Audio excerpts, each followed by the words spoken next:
And welcome back to Mimas. With me, 54 Bear, we're doing it was a brutal start. Now it is less of a brutal start. We got most of the toys. I set up a spawn point just in case I kick the bucket. In the game, I have a comfortable place to respawn. I have installed the suit storage. Not a major thing by itself, but I have put in this filtration unit and I have some IC code on it which is now running the base. It is replacing this housing that's no longer needed. I have the cooling being dealt with by the IC code in here, as well as the oxygen supply. So right now it should be, let me check, it should be pulling oxygen out of the atmosphere and putting it in here. That's the pressure output. Oh, actually no, it won't, because I limited it to 17.5 megapascals, because that's what's going to go in there. So if the base atmospheric pressure is below 75, then it won't do it. It'll try and keep the pressure at 70. Well, it will keep the pressure above 75. Or sorry, at 75. So if there's any more than that, then it will pull oxygen in, as long as there's at least 30% oxygen in the air. If anyone's interested in the code that runs that, let me know in the comments, and I'd be happy to do a quick run through. In fact, I may do that anyway. Right, food and drink we're kind of okay for. All the surplus food at the moment that I'm not going to eat, I'm just going to throw it outside, let it go rotten, and then run it through a process to create the volatiles. I don't know yet what process I'm going to use. I mean, the simple way, close that first, and low pressure. I did it Oxygen again. Low. Oxygen critical. Pressure critical. Temperature critical. I really ought to work on some suit code, but I'm not that clever. Yeah, I'm not certain what method I'm going to use. The sensible way is to use the arc furnace. Everybody agrees that that is the sensible way to do it, and yes, I probably should, and I may well end up doing that. But part of me also wants to use the gas furnaces. It creates a lot more problems. There's a lot more safeguards and stuff that you need to have implemented, and God knows I'm not one for doing things the safe way.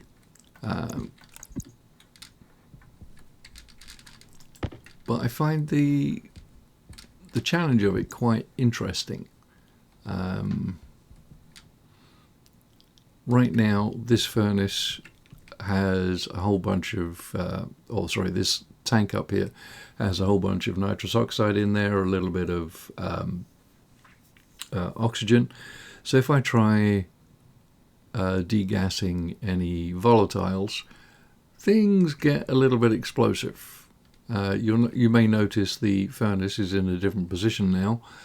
Yeah, that's a result of windows blowing out, pipes bursting, and a rather large amount of adult language. So yes, it's not a good idea to do it in here, but I want to figure out a way of doing it. Maybe the easiest way would be to filter out the oxygen, the oxidizers, oxygen and nitrous oxide. There's not that much oxygen in there to really worry about.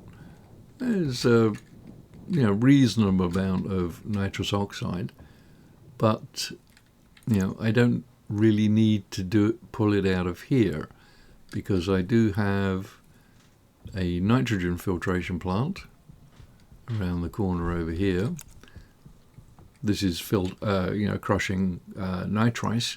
So, I get 10% nitrous oxide from that.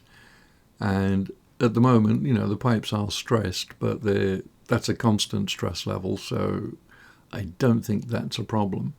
Not certain how much pressure I can put in here before the stress becomes an issue.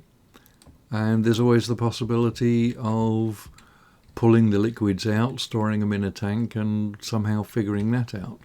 But the NOx in here, or the NOS in here, is very low temperatures comparatively. If I add the nitrous oxide from the hot tank up there, or the warm tank, then I gather it'll be more likely to stay as a gas. However, having said that, as soon as I mix it with any volatiles, it will explode. So, yes, nitrous oxide fuels always present a challenge. What else is new? Not much else. I need to build a centrifuge and a recycler, no matter what. So I may as well get those in progress. Just go with a regular electric one. I like the idea of using the combustion one, but there's a lot of infrastructure that needs to get set up for that. And I don't really know where I would put such a thing. At some point, deep mining will, become a thing. But to be honest, there are so many resources out there to get the base up to a level where I would be comfortable calling it a base. There's really not that much more I would actually want to do here. If you've had a look at Rob's video, I posted a link to it under my previous video in the comments. Well worth a watch. Guy's a genius. You should have a look and see what he's done for his moon base. And I won't spoil the surprise for the big reveal at the end, or towards the latter part of it. But oh boy, it is definitely worth a few minutes of your time. I strongly encourage you to have a look-see. Okay, so now the other thing that the the suit storage needs is access to nitrogen. Now I have a reasonable supply here, so it kind of makes sense to do it from here. Requires a little bit of pipe, but not that much in the way of shenanigans, so I think we'll just put it over there. Now all of this is non-insulated pipe, so what's the temperature in there doing? Well, maybe it doesn't need insulated, but I'll do insulated anyway. Right, so it's got to come over to that level, so I think to get it looking funky, we'll go like that. I can't go over one, so it'd have to come up straight away. And because I like walking on the ceiling, we'll have it come up like that.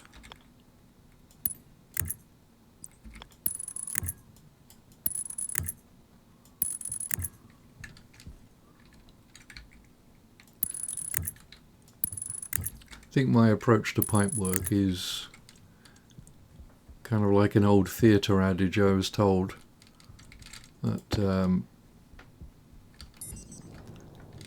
stage managers are famous for saying, if it has to be on stage, paint it red.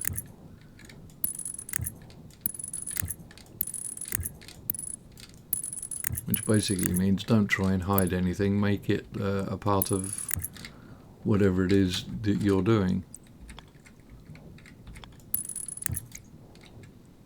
Okay, so that will give me nitrogen for the jetpack refill.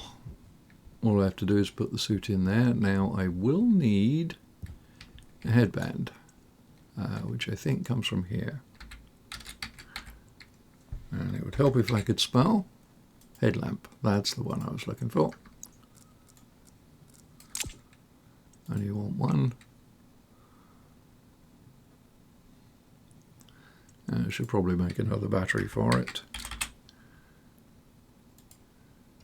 What do I need? Copper and steel. Ooh! Well, copper's easy.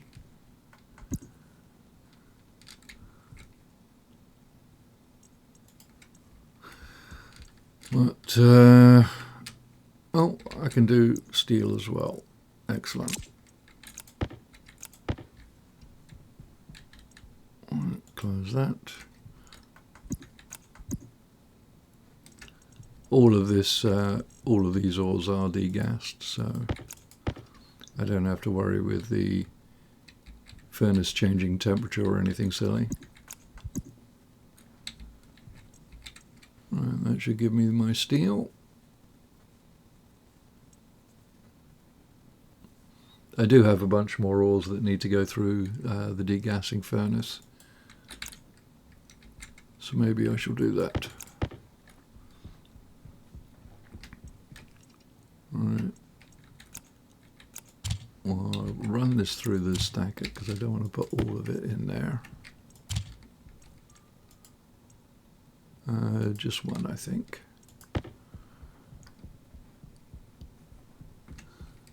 And this is all because I don't have any base lighting. Was that behind there? Yes, it was. Okay. Doopy doopy doo. Okay.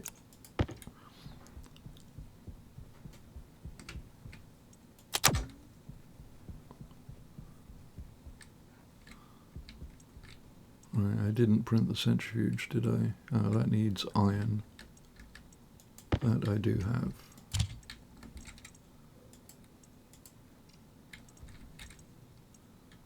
Oh.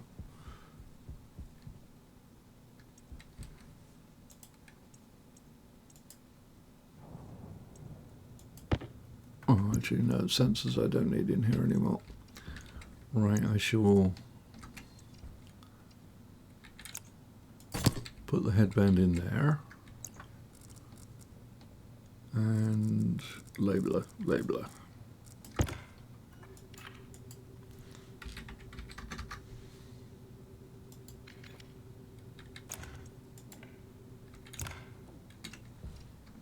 So now, when I come in,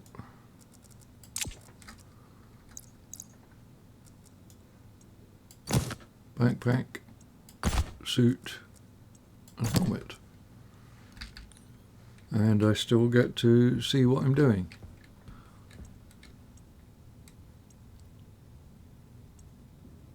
I'll wait till they've all seeded. Yeah, I had a bit of an issue with the, what prompted this is predictably I went outside without flipping the handle back, so the base was on permanent cooldown. When I come back, it's -5 and every single one of my crops had died. So, yeah, lots of replanting.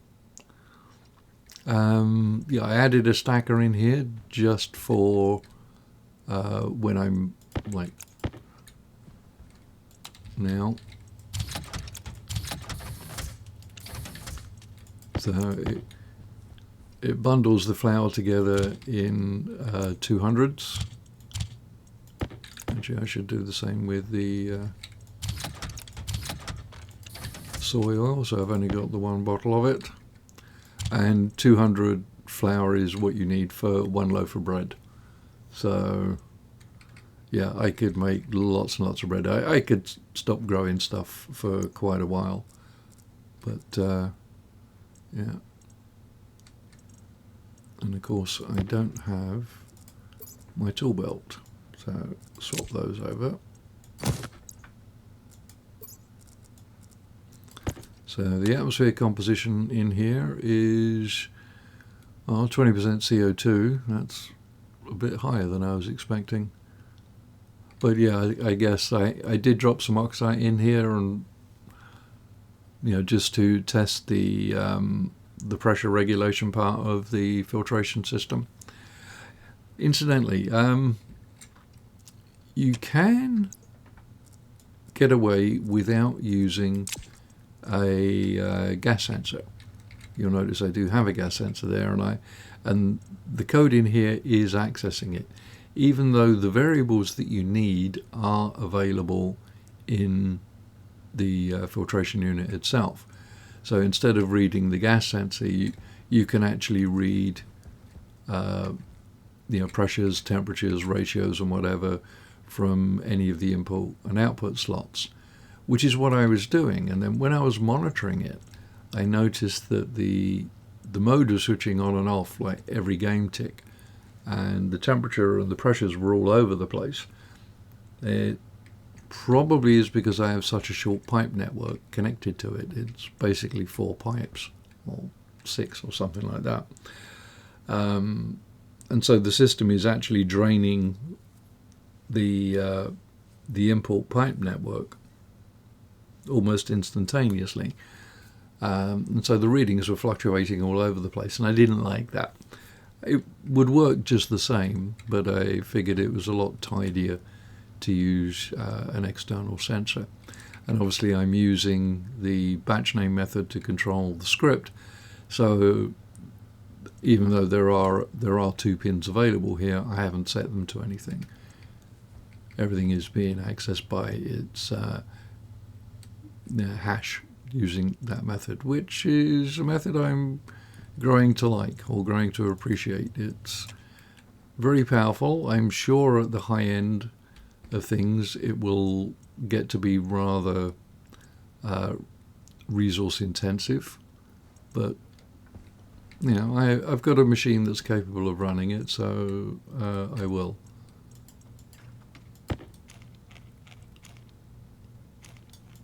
If you didn't have, if you don't do it that way, then you are really stuck using one or more IC housings, depending on how many devices you want to access. Okay, so, of course, duh, that would help, wouldn't it? Yeah, you don't get a reading of your backpack pressure from the suit. You do get information regarding, the waste tank, the you breathe in gas. Nothing on the filters though. All right, so we're pretty much filled up. And swap everything over. We are golden. Helmet closed. Should actually, I know I put a label on the door. I should probably put a label right here.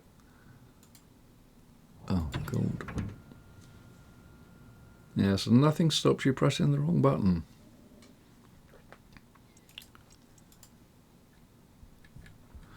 Right, so yes, I am a little bit shy on iron and silicon and copper, and I do have some of those. Get that down there. What do I have in here? Right, so all of this stuff can go through. Right, there's nothing in there at the moment, so give it a bit of pressure, just up till it touches the green. That'll do fine. And then lob all the stuff in.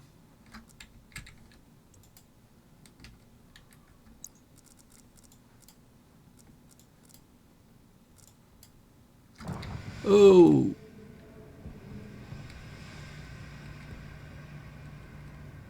What happened there?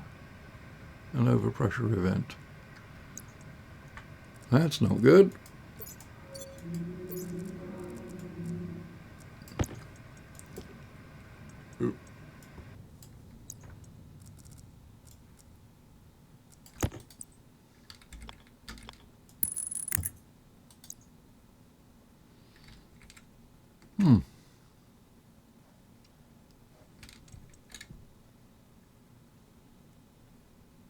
Why would that be an overpressure event? Don't understand. Well, I should look at the replay on that.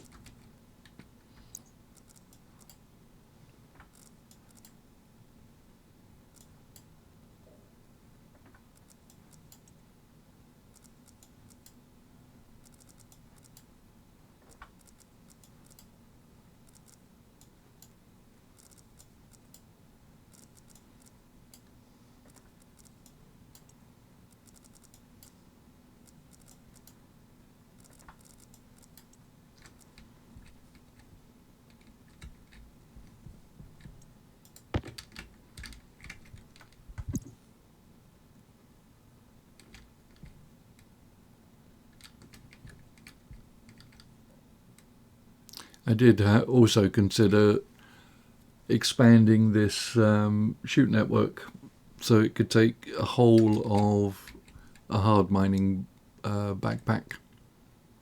And I think that might be pushing things just a little. Now this is the one that has the cobalt in it as well, so I shall move that out into the other one, because I don't want to be adding volatiles into that mix.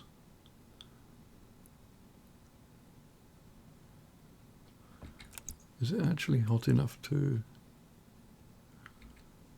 Oh, must be.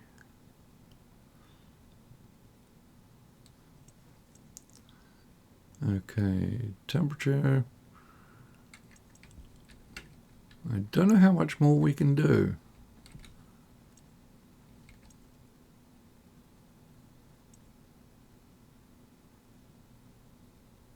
Yeah, the hot box is warmer, so it would theoretically warm it up, but there's going to be a lot more gas in here. So, yeah. All right, let's try and see how we go. Let's just get a little closer. Actually, let's do the iron first, because that's really what I need. I'll just do half a dozen and make certain they're all coming out as 50s.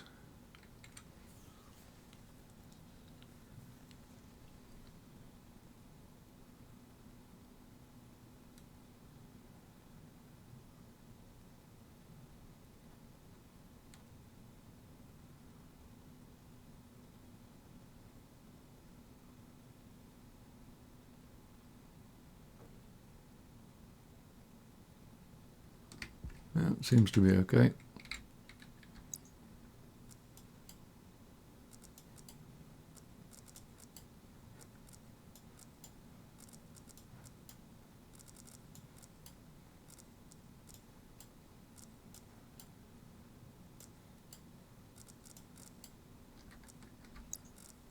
If I get that right closer, I just have to do that.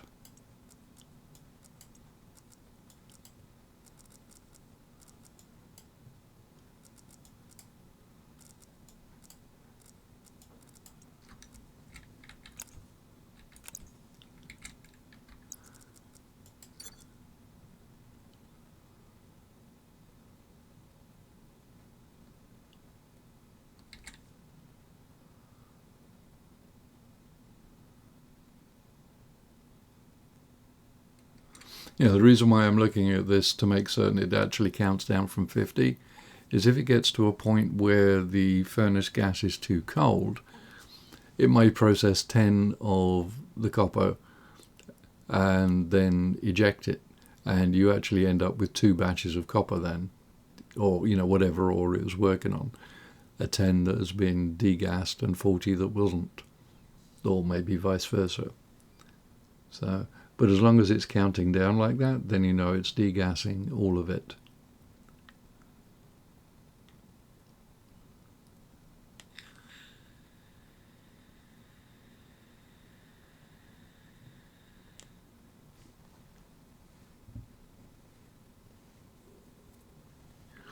There'd probably be a way of dealing with it programmatically. Although I don't know if you can actually control the lever through code on that furnace. I know you can on the advanced, but I don't know whether you can on the basic one. Alright, so we have a goodly amount of ores again, which is good. All ready for smelting. Yes, I should definitely have a better ore storage thing, but sometimes I find it convenient, you know, when I think, okay, I need some copper, just plop it in and it automatically does it. So the way the furnace is set right now, it's probably a little hot for general purpose smelting. Where did that one come from? Was that what I did before?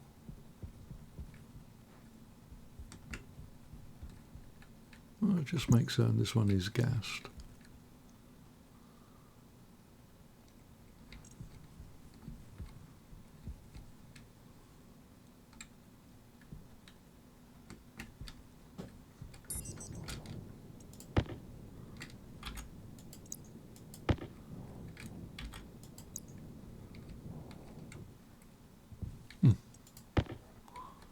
Working okay now.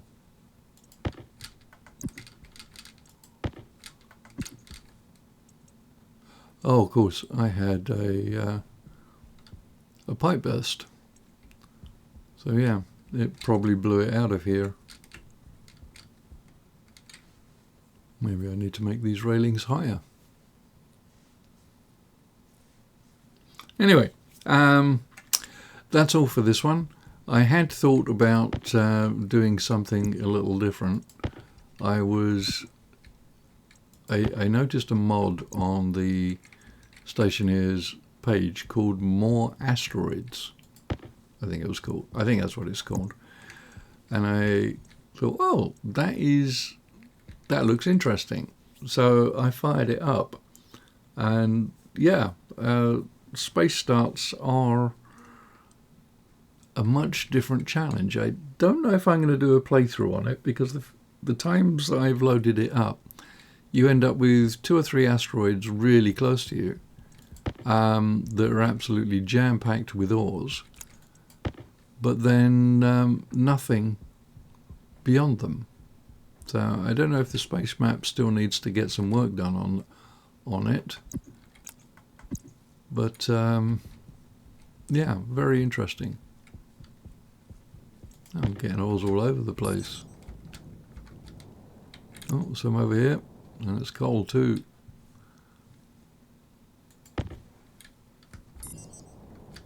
Did I lose any more? Well, if it went down there, that's a bottomless hole, I think. Let's go see. Into the great beyond. Ah, we're falling through the world. And we're above it. So, has it sealed? Nope, we can do it again.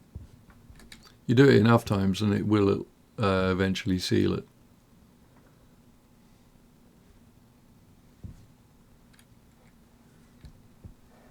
Or not.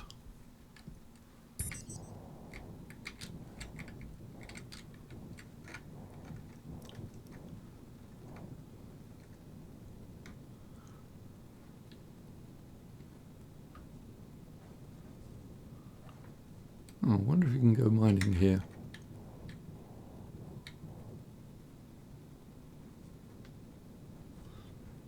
Oh, I think I broke the game.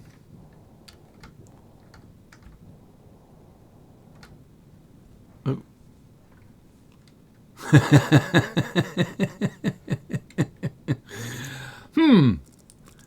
Now we know what happens. Okay, well, let's get these out of the way, because I will have to dig my way out of here.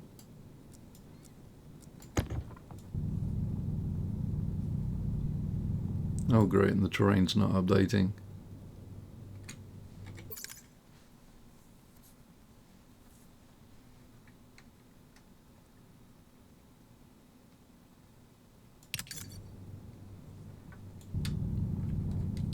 Oh, there we go. No, maybe.